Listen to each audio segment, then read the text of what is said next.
Hi, welcome to Shelf Starters. I'm Rosie. And I'm Kate. Hi, everyone. And we're doing the Norton Anthology B, which is the 16th century. And we are up to Henry Howard, Earl of Surrey, who is another poet. Another victim of Henry VIII's court. Yes, I'm holding this up, but actually it's not very interesting. So Henry Howard, clearly not as well known as Thomas Wyatt, because it's not very easy to find his work anymore. He's kind of out of these editions. They're like reprints, you know. But Rosie, it's interesting because he's definitely credited with not only introducing the English sonnet form, which then Shakespeare went with, but also blank verse. So in fact, possibly did more in a literary sense than Wyatt, really. Yeah, it's interesting. I don't know. Like, I mean, Wyatt did bring the sonnet originally to England, but then he brought the Petrarchan sonnet. What it is today. So the more used form, and recognised form in England is certainly thanks to Henry Howard. Yeah. And he had a very different life to Wyatt. He was much more like loud, rebellious. Yes. Didn't really follow Wyatt's advice of lying low and playing the game. And paid for it. He was the last of Henry VIII's victims, wasn't he, to be murdered in the Tower. He was spared being hung, drawn and quartered, but he was beheaded. But he was the very last one, apparently. And I think he was 30 years old. Yeah, only 30. Yeah. Only 30. And the reason, apparently, it was something to do with like the royal arms in theory. Like that's what they said it was. That he had he'd made them into his own family crest or something. Like it sounded like it was some sort of treason where they basically were treason. Yeah. But the real concern was that Henry was not doing well. No. Henry's heir was Edward, who I think was really young at the time. Yes. And Henry Howard came from a family of like very powerful people. He was very, very noble, wasn't he? And they thought that he would take over, basically. Yeah. So had to get rid of him. And wasn't he friends with one of the sons? Yeah, the illegitimate son, which was Duke of Richmond. Yes. Yeah. So he, as a little boy, he grew up with him. Being a friend. He was really, like he knew everyone in the court. Like he was just as in the court as Wyatt, if not more, really. Because he also was related to one of Henry's wives. He was a cousin of which one? Catherine Howard. Catherine Howard. That's Howard. Yeah. She actually, on his request, was the one who got Wyatt out of prison one of the times. Yes. But maybe, Rosie, interestingly, because we were just having a chat earlier, weren't we, about how the poems are sort of, in a way, almost less authentic, less about actual real emotion it feels. And maybe, it sounds like he wasn't attached to the court because of love interests, as we associate Wyatt with. But there apparently was a love interest. Well, at least like historians have kind of romanticized Henry Howard because of this one poem that he wrote dedicated to one woman. But then they just like assumed that all the rest of them were about the same woman, and there's no evidence of that at all. So he's like love poetry is very limited compared to Wyatt, I would say. And his poetry seems to be, well, I guess there's a sort of almost a clip, like an interest in the form and what you can do with the form. And I find that in writing generally, when it feels as though a writer is about the technique. If they're about the technique, maybe a little more than they are about the emotion and the character and the story. I find that I'm drawn to it less. Yeah. I feel that with novelists too. Yeah, it's too experimental. You can't really get into it. He was married. Yes. married very young, like very young. I'm not sure if it was young by his standards, but like I think he was in his teens. Yes. And then they separated. And I was reading that, like, this introduction is very interesting because it has all these like letters and stuff from him. Right. And he was in communication with Cromwell. Yeah. And so was his wife. His wife was like petitioning Cromwell to get more money from Henry Howard, and saying all these awful things about him. And obviously we don't know what's real and what's not, but there were like allegations of domestic abuse and all sorts of things. And he was saying, no, like she had these scars beforehand. She got them from like, I think she said like a dental surgery actually, things like that, that had gone wrong. So yeah, he wasn't having a great time in love, but I think at the same time possibly didn't have any like new affections on the side. Like it wasn't clear that he had, anyone that he was really passionate about. No, I think that maybe that's sort of maybe after Wyatt, that sort of made it a little. It feels a bit less. Yeah. But he does talk about some interesting things. So he's got, I mean, I'm not a huge fan of poems that are just describing seasons. Like, yeah, it's pretty, but that's it. Yeah. So that was the first one. The soote season. The soote season. Although, sweet. I mean, it's pretty. It's pretty. It's pretty, but like you forget about it. It's not being soot as we think of it. No. Not actual coal. not coal. Then he translates a lot of the same Petrarch sonnets that Wyatt translates as well. Yes. So you get like a different translation of that. But there was that one that had the military imagery of the like banner spreading over the face and things love like that love, doth reign and live with my thought. Yeah. Yeah. So being captured by love. Yes. The heart and mind being captured by love. Yeah. Actually, one thing I will say about Henry Howard that I think maybe is more effective than Wyatt is because maybe of the form that he uses, which we haven't really explained what that Shakespearean form is. It's the A B C D E F G G. And it's in groups of fours, isn't it? It's quatrains. It's So and then it's the rhyming couplets at the end. Quatrain, rhyming couplets. Quatrain, and then quatrain, and then rhyming couplet. Yeah, exactly. Yeah. So, but what I think he does really, really well is the final lines of his poems are always really impactful. Yes. So even in the soote season, which was like not my favorite, just okay. It's at the end. It says, "Each care decays, and yet my sorrow springs." Yes. Yeah, and that's extremely concise and really packs a punch. Yeah. And then the next one is, "Sweet is the death that taketh end by love." Yeah. So yeah, I just think he has really good one-liners kind of thing. Yes, he does. Yeah, the man of the one-liner. Yeah. And then the next one, alas, so all things now do hold their peace. Yes. A lot of contrast, which is similar to Wyatt's one as well. He had one that was really like about opposites, but this one's a little bit less obvious. But he's got like calm. The sea is calm, I'm not, and he's got like joy and woe, things like that. And again, the couplets at the end, Rosie, which is, it's a really cool idea. When that I think what grief it is, again, to live and lack the thing should rid my pain. Yeah. So it's all been too much. So it'll be better now without it. So that's one way to look at it. It was hurtful. And so if it's not there anymore, life will be better, perhaps. Yeah. The next two are maybe my favorites, maybe. The Assyrian's king in peace with foul desire. So the reason I like this is because it's quite clearly alluding to Henry VIII. Yes. And I like stuff where it is, you can tell. Cowardly ruler. It's pretty bold, isn't it? It's really bold. So it's basically saying Henry has been swept away by this woman, and he's been unmanned by a woman, basically. He's a coward. He's a lustful He's a coward. coward. He can no longer, so another big thing about Henry Howard in his background was he really didn't like the new people at court who were there for bureaucratic kind of reasons. He much preferred that traditional aristocratic. You used to be a soldier, or you are currently a soldier, and that's how you get into the court. He really prized war and fighting and that sort of thing as chivalric code, I guess.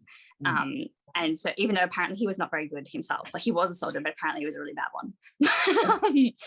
But he still thought that was like more important than, being able to, convince people of your argument, and that sort of like new idea of being a courtier, where it's all about talk and not about action.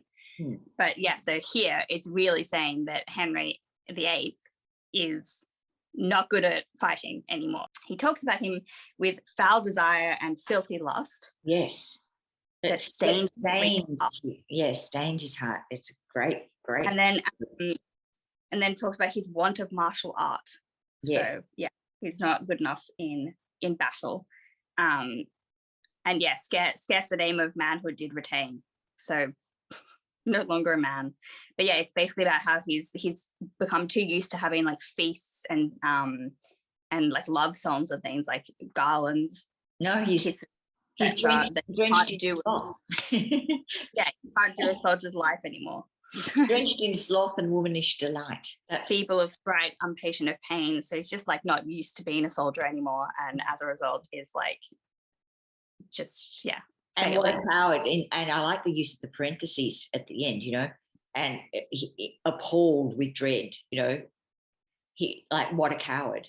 What a coward, yeah.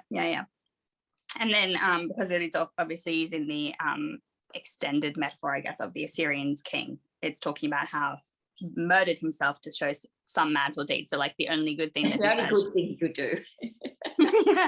yeah, which obviously Henry did not do. But interesting that he's like sort of almost suggesting that unless you interpret that figuratively, and he's saying that murdered himself, like got rid of, on a figurative level, got rid of him, his kind himself. of yeah. He's much more daring, I think, than Wyatt is in this sense. Like that is pretty obvious to me, and would have been quite risky at the time to write something like that. Extremely risky. I don't think Henry would have missed the illusion, but anyway. No.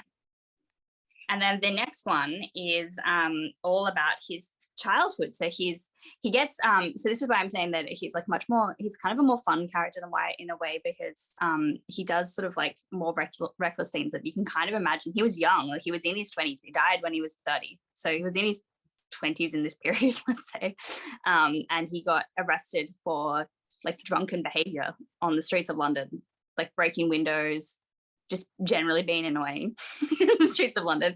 And also another point, he did get arrested a different time, I think, for punching another courtier, something like that. So he's like the kind of guy that gets into fights and things like that. He's very like extreme character, I think. And in this next poem, he has been imprisoned. I think this time is for the time when he hit another courtier, and he's imprisoned in Windsor Castle, and the whole poem is basically just him thinking about the previous times he had been at Windsor Castle, not as a prisoner but as playmate to that prince, the illegitimate prince, Richmond. Duke of Richmond, yeah. And it's all just very nostalgic, and all about like good times as a child. Youthful fun, good times. Yeah. I liked this stanza. I don't know, they haven't numbered the stanzas, but anyway, the one that says, the secret thoughts imparted with such trust, the wanton talk, the diverse change of play, the friendship sworn, each promise kept so just, wherewith we pass the winter nights away. Like just it's just exactly the sentiments of kids. Yeah, very cute. So I thought that was quite nice. And then you find out at the end that he's dead. He died the year before. So like it's all very happy and stuff, and then you're like, oh, actually died. Had died the year before. So essentially he gets to the point at the end, he's like, yeah, it sucks being in prison, but you know that feeling when you're in pain and then you hurt another part of your body and it distracts from the previous pain. He's kind of doing that with his emotions. So he's like, it really sucks being here, but now I'm remembering this. That's worse. So now I feel at least a little bit better. Very sad. Even though, I think he was just in prison for a very short amount of time for that one. Like he attacked someone, that was all. Yes. Yeah. It's not like treason. And then in the Nortons, we follow that with an elegy to Wyatt himself. Yeah, which was nice. And they clearly were quite good mates because, he did manage to get Wyatt out of prison as well. Yep. So they must have had quite a good relationship. Yeah. And I think for this one, the best line is the first. Right. Wyatt resteth here, that quick could never rest. Yeah. It's like he was such alive, he couldn't character. be. Yeah. He wasn't ever restful when he was alive, but now he's dead. He can have some peace. And it's a very complimentary, like eulogy kind of thing. Like, well, he calls him the jewel that we've lost, doesn't he? This jewel we have lost. And he makes it sound like he's replaced Chaucer as like the most important literary figure in history, which is quite funny because sadly we had not heard of him until we studied him. But he's very complimentary, which is very nice. I'd be happy if someone wrote something like that about me when I died. I know, it's lovely. Yeah, that's probably his most emotionally charged, authentic one in this collection. The thing, his most emotional ones and the ones that seem more authentic are not about women. They're not about women. His friendships with men. A little bit of a homosexual undertone as well, I will say. Maybe so. Like, because there's also another poem that follows immediately after where he writes from a woman's perspective as well. That's right. I'd forgotten that till you just said that, and then I realised, yes, of course, a monologue as though he's a woman. Interesting. Yeah. So I don't know. Like, I mean, no one really went there in the introductions that I read in the text, but part of me is wondering.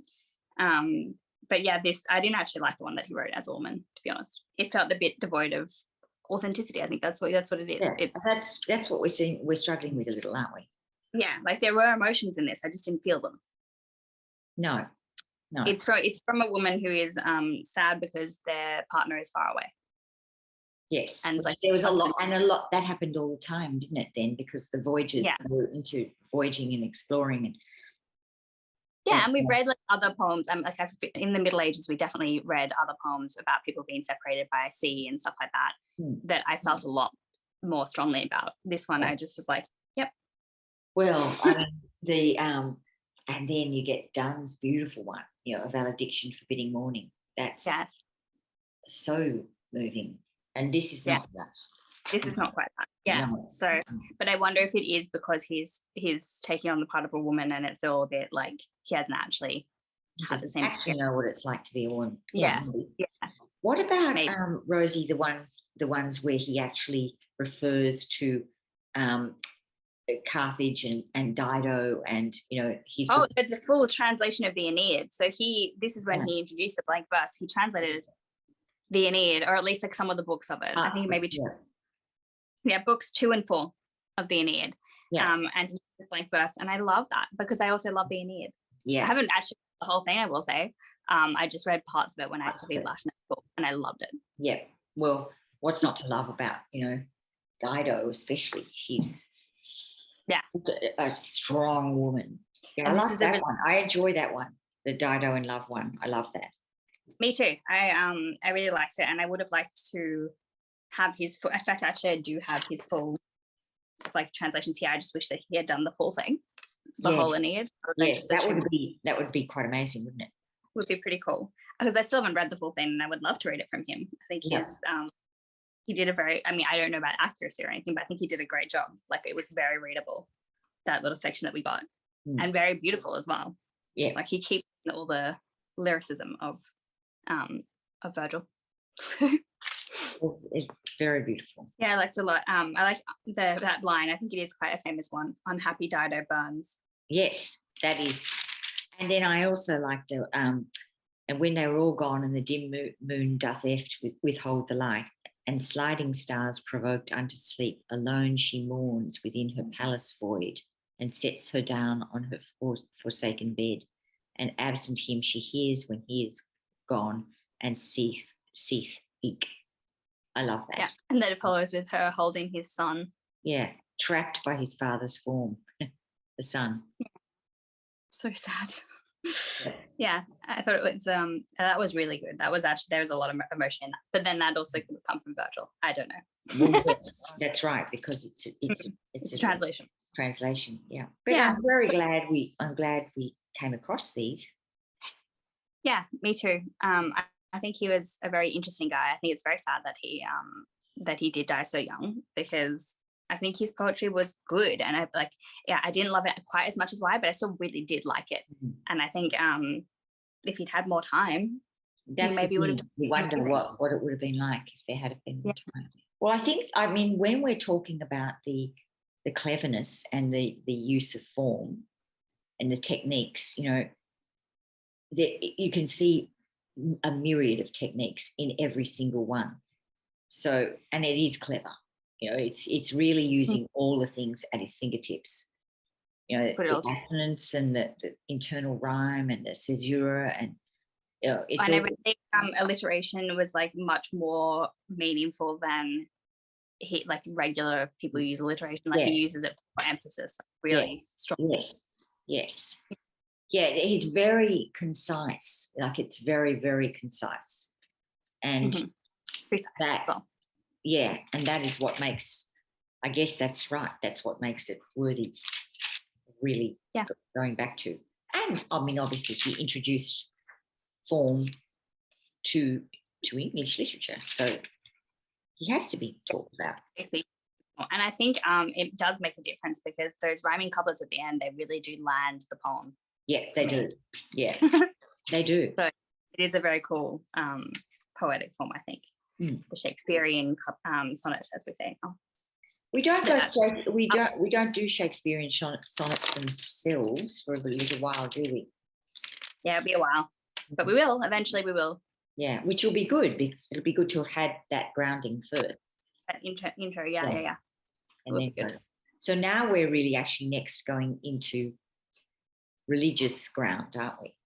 Yeah. So now we're really getting into the background of the time for the next week. So next week we're going to be reading a lot of extracts of different people's perspectives of the religious conflict of the time. So less of a focus on one author and more of a just general background kind of thing in more depth. And also seeing some different, it was very much about translations at this time. So the translations of the Bible in particular, and how that changes it, I guess. So I find that very interesting. So yeah, I think we'll do the whole section on faith and conflict. Yes. For next. Okay, cool. That sounds great. Okay. Yeah. Yes. A lot of different people to talk about within that, and including women. Including women in, I think you're talking about Anne Askew, right? Yeah. Yeah. I won't spoil anything. No, let's not do a spoiler. No. Yeah.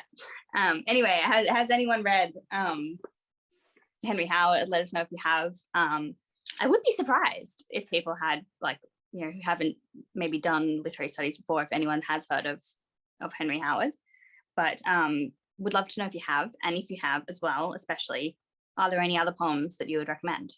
Yeah, we've obviously only got a tiny little snippet. Yeah. And if you haven't read Howard, are you interested in picking him up now, or maybe just sticking with Wyatt? Anyway, thank you all for watching, and let us know what you think of Henry Howard. Yes. And we'll see you again next time for Faith in Conflict. Yes. Thanks, everyone. See you again next time. Bye.